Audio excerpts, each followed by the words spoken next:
Assalomu alaykum.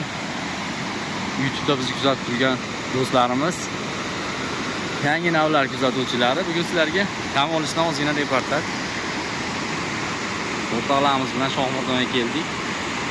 Shohmardondan yana Qirg'izistonga o'tib, taxminan 5 kilometr, 4 kilometr tepaga chiqdik.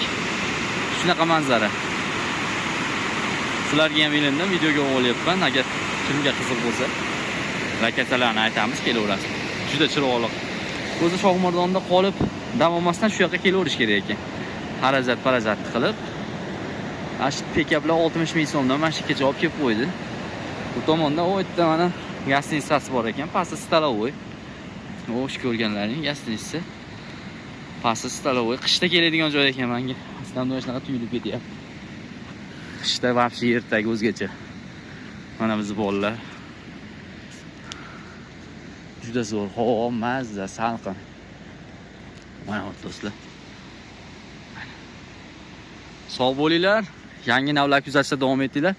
Yana ham chiroyli videolar qilamiz sizlar uchun.